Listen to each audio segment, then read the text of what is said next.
me suis concentrée sur mes cours parce qu'on m'a laissé ma formation. Juste, j'étais plus obligée de payer.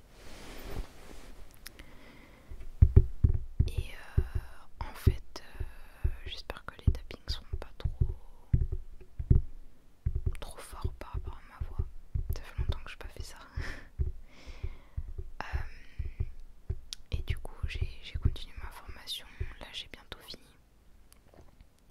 Il me reste 3 projets sur 10 et ça se finit le 30 novembre. Le financement, donc j'essaye de... Enfin là c'est la dernière ligne droite quoi. Euh, après j'ai fait mon coming out trans en août. En août j'ai dit à tout le monde et en fait je suis pas gender fluide parce que c'est comme ça que je me revendiquais entre guillemets à la base. En fait je suis trans. Voilà. Donc voilà, je vous l'annonce ici aussi. Sachant que je vais bientôt commencer un traitement hormonal. Enfin, je vais bientôt prendre de la testostérone. Et du coup, mon apparence va changer, ma voix aussi. Et c'est un peu con du coup, dans le sens où où j'ai une chaîne ASMR de continuer alors que ma voix va changer. Donc après je ferai peut-être une vidéo et vous me direz si ma voix elle sera plus du tout pareille. Et je sais que les gens regardent la ASMR aussi pour la voix de la personne. Du coup si la voix n'est plus pareille, je sais pas si les gens vont continuer à regarder. Donc voilà. Et j'ai fait mon coming out, j'ai commencé ma transition sociale on va dire. Et là il me reste quelques examens à faire avant de pouvoir prétendre à avoir de la testostérone. Donc selon les tests aussi, j'aurai un autre rendez-vous avec l'endocrinologue pour voir si tout est bon. Si je mérite de faire cette transition on va dire au niveau santé. C'est un moment assez dur pour moi, je l'ai vécu difficilement. Donc le but c'est de venir, de transitionner d'un genre à l'autre. Et en fait je me suis jamais sentie fille de toute façon. Et j'ai toujours envié les mecs, je me suis toujours retrouvée dans cet aspect masculin. Que ce soit au niveau de... je sais même pas comment expliquer en fait, c'est dur d'expliquer ce genre de choses parce que c'est plus quelque chose au fond de toi qui te dit putain t'es né dans le mauvais corps, genre t'as rien à foutre là, genre pourquoi t'as des seins, enfin il y a un problème. Et c'est surtout qu'à force de discuter aussi avec des gens qui me connaissent depuis longtemps et surtout des personnes trans aussi en fait, que je me suis aperçue que non en fait je sais pas ce que je fabriquais à rester en fille alors que je me suis jamais sentie fille en fait. Et que au final je le faisais pour rester dans une espèce de pression sociale qui fait que c'est compliqué de changer, c'est compliqué de transitionner en fait, d'avoir accès à la testostérone etc. parce que en fait il y a pas mal d'étapes et au final disons que moi au début ça m'a un peu découragée parce qu'il fallait que j'attende des mois pour avoir un rendez-vous psy, pour ensuite en avoir un autre et qui me disent ok c'est bon je te file ton certificat médical qui dit que ouais t'es barge et tu peux transitionner. Du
se dire que ouais du coup bon bah je vais devoir faire des piqûres tous les mois, que je vais devoir faire des analyses sanguines tout le temps, enfin tout le temps j'exagère mais il y a au moins tous les 6 mois je crois. Peut-être des opérations, des choses comme ça, enfin c'est pas quelque chose qu'on fait à la légère non plus, mais c'est vrai que bah, au final ça faisait longtemps que j'y pensais. Sauf que c'était plus facile pour moi de... Enfin plus facile, tout est relatif. De prétendre être quelqu'un que j'étais pas. Parce que sinon je serais pas sortie avec les personnes que j'aimais par exemple. Qui elles étaient hétéros et pas forcément très portées sur les personnes trans. Enfin, comment dire, parce que tous mes ex étaient pas comme ça, mais heureusement. Et d'ailleurs bah, j'en ai une qui m'a vachement aidée par rapport à ça. Enfin, en gros c'est elle qui m'a dit bon, enfin il y a un moment t'es trans, arrête de faire genre et c'est vrai, c'était vrai, sauf que je voulais pas l'admettre parce que c'était dur. C'est en fait comme je me suis déjà toujours sentie à part de par ma façon de penser, de ma manière d'agir ou autre. Alors si en plus j'étais trans, c'était... Pour moi c'était pas possible. Enfin, je voyais même pas comment affronter ça. Le problème c'est que quand on se force à être quelqu'un qu'on n'est pas, c'est douloureux. Et je pense que ma dépression elle était due aussi à ça. Même si aujourd'hui je suis toujours en dépression, mais sans doute pour une autre chose. Et le truc c'est que ouais, je pense que ça interagissait vachement avec ça. C'est-à-dire que bah ouais, quand on est mal dans son corps, surtout à l'adolescence, en fait c'était là où c'était le plus dur. Et bah c'est vrai qu'à ce moment-là en plus, c'est là que j'ai commencé à me couper les cheveux, à me trouver pas du tout féminine. Et ça me dérangeait, j'étais en mode mais putain il faut que je sois féminine, je vais porter des robes, des trucs comme ça et tout, c'est bon ça va le faire. Mais non, ça marche pas comme ça. Ça marche pas du tout comme ça en fait. Et j'étais juste mal à l'aise en permanence. Je me sentais mal d'être une femme. J'avais pas envie. Ma poitrine elle m'a toujours gênée. Et dans ma tête j'avais jamais l'impression d'être intégrée dans le groupe social femme, on va dire. Enfin, je sais même pas comment expliquer, mais c'est juste que je le savais qu'il y avait un problème quoi, enfin que c'était pas moi. J'avais juste l'impression de me déguiser. Et je l'ai vu de toute façon quand j'ai fait mon coming out et que j'ai commencé à m'habiller vraiment tout le temps mec, à être moi en fait, avant tout. Parce que oui certes je vais être un mec mais je vais être surtout moi. Et bah j'ai radicalement changé de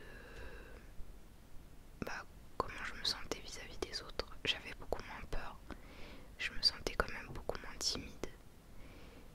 Maintenant je mets des trucs flashy alors qu'avant je m'habillais tout le temps noir. Maintenant j'en ai rien à faire qu'on me voit, au contraire ça me dérange pas du tout. Avant je voulais pas qu'on me voit, je voulais qu'on m'ignore, que personne ne me voit. Parce que je sais pas, je pense que j'avais honte d'être moi en fait, enfin de pas être moi justement. Et bah du coup ça m'aura pris un certain temps parce que maintenant j'ai 24 ans. Mais je pense que c'est le meilleur choix que j'ai fait dans ma vie en fait. C'est tout. Et juste il me fallait ce déclic de me dire bah écoute j'en ai plus rien à faire de vivre pour les autres, j'ai envie de vivre pour moi. Parce que la vie elle est tellement courte que je peux pas vivre 90 ans comme ça en fait. C'était ça que je me disais est-ce que j'ai envie de gâcher ma vie pour des gens qui sont pas moi,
Eskild.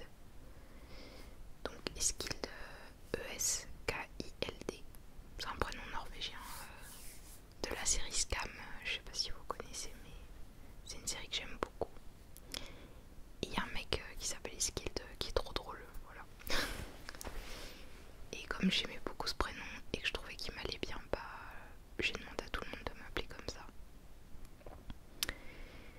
Et en deuxième prénom, je prendrais James si je peux, parce que c'est un prénom que j'aime beaucoup aussi depuis super longtemps. Parce que ça c'est pareil, j'ai jamais aimé mon prénom, mon dead name du coup. Enfin, je m'appelais Marion. J'ai toujours détesté ce prénom. Puis je trouvais qu'il avait rien à faire sur moi. Donc voilà. Et du coup, bah si vous avez des questions quand même par rapport à ça, bah tant que ça reste respectueux, il n'y a pas de problème. J'essaierai d'y répondre. Et surtout s'il y a des gens qui pensent à transitionner et qui sont un peu perdus par rapport à ça, bah j'ai quand même récolté pas mal d'infos, notamment sur Wikitrans, qui est un site qui est trop bien. Genre il y a vraiment toutes les infos nécessaires. Il y a des papiers déjà remplis, des choses comme ça. Et il y a aussi une section pour les parents par exemple, parce que bah moi je suis pas du groupe de ceux qui crachent trop sur les parents ou autres, parce que j'essaye quand même un minimum de me mettre à leur place, même si c'est vrai que bah, ça fait mal. Ça fait mal de pas être compris, de qu'on remette en question, etc. Mais j'essaye de voir aussi le côté où s'ils posent des questions, c'est que ça les intéresse, c'est qu'ils veulent comprendre. Et pour moi, quelqu'un qui veut comprendre, il doit jamais être insulté ou rabaissé ou autre, parce que c'est en faisant ça qu'on va faire que les gens nous détestent, pour moi. Parce que le problème c'est que si tu veux comprendre, c'est que tu as envie d'agir de façon bienveillante potentiellement, et du coup pour moi c'est important quand même de continuer à éduquer les gens, même si c'est long, même si c'est des fois c'est dur, parce qu'on le répète en permanence.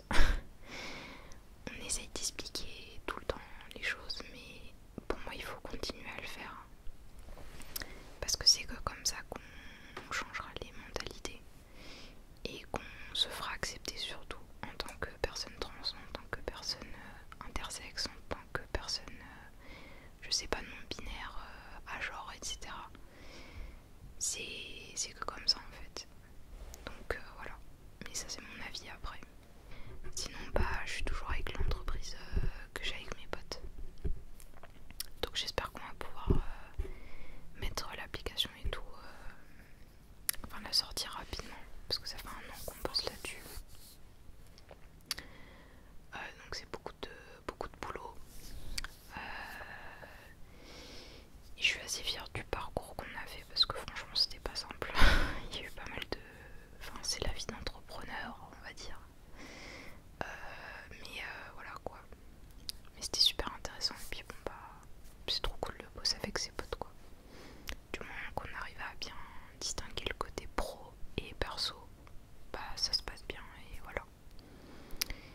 Et c'est surtout que je suis avec des gens qui sont très talentueux, et du coup c'est agréable de bosser avec eux quoi.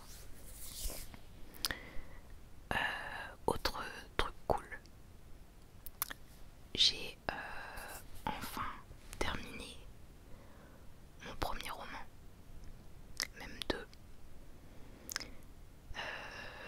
qui sont en cours de réécriture, mais ils existent, je les ai fait imprimer.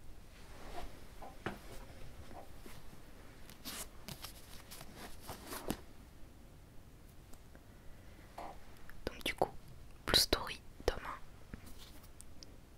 Voilà, donc je m'appelle toujours Marion Gachicla, et Blue Story tome 2. Et là c'est James. James, du coup c'est le nom que je voulais prendre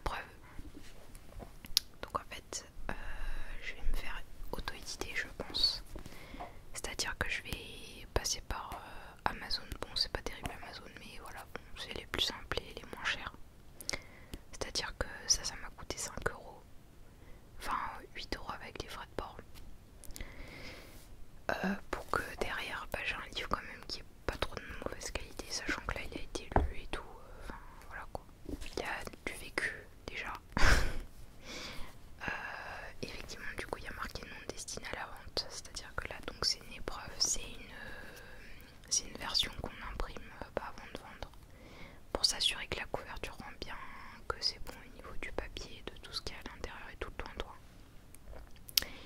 Et du coup, donc là il fait 380 pages à peu près, l'autre aussi. Ah si je m'assomme avec mon propre livre, c'est un peu triste. Et en gros à l'intérieur il est comme ça. Donc là j'ai fait des pages aussi un peu, des petites illustrations, tout ça. Bah ça c'est moi qui l'ai fait du coup le dessin. Là aussi. Donc en fait j'ai mis James et pas Eskild parce que en fait Eskild c'est le nom du perso qui est sur l'autre couverture en fait. C'est-à-dire que de base je l'ai donné à mon perso. Et ça m'a fait tic aussi parce que je me suis dit en fait on dirait Eskild, enfin on dirait que je suis comme Eskild. Est-ce que en fait je ne serais pas Eskild? Enfin bref. Et c'est parti sur un grand débat entre moi-même et moi-même où je me suis dit que j'aimerais bien m'appeler Eskild. Voilà, pour résumer. Et du coup je fais toujours ça n'a pas changé. Et donc du coup j'ai imprimé Blue. Donc Blue en fait c'est le projet que j'ai depuis le collège. C'est un livre que j'écris depuis ultra longtemps. Sauf que j'arrivais jamais à l'écrire. À un moment je me suis tapé une déterre. En un an je l'ai écrit. Parce que de base c'était sur des cahiers. Donc il y a genre une pile comme ça de cahiers en fait que j'ai transformé en bouquin comme ça.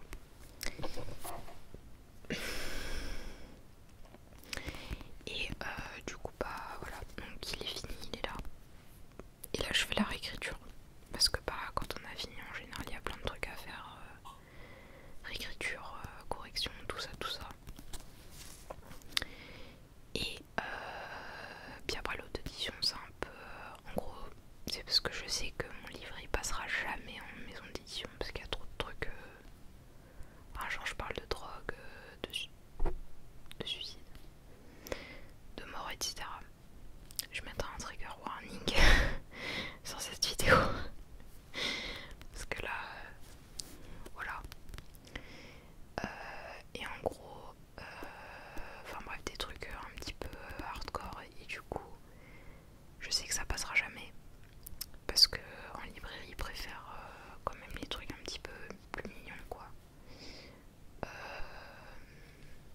Et en fait j'ai pas envie d'enlever les trucs qui font que mon livre il est comme ça parce que c'est pour expliquer aussi certaines choses. Enfin pour moi c'est indispensable en fait. Et enfin entre autres pour les personnages. Donc du coup j'ai décidé de m'auto-éditer. Donc c'est à dire que je fais tout moi-même. C'est moi qui fixe le prix du livre, qui fait la couve, tout ça. Et en fait ça c'est pareil, je voulais absolument garder le titre de mon livre et garder ma couverture en fait. Et je sais qu'en maison d'édition on ne peut pas. C'est clair et net, on ne peut pas. On doit enlever des choses. On ne peut pas choisir sa couverture, on ne peut pas choisir son titre, on ne peut rien faire. Et moi ça m'intéresse pas parce que j'écris avant tout pour moi. S'il y a des gens qui lisent mon livre, bah franchement je serais trop content. Genre vraiment, ce sera le truc le plus cool qui existe. Mais s'il est pas lu, je m'en fous. Parce que je l'aurais édité et ça je serais déjà super content.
tu vas me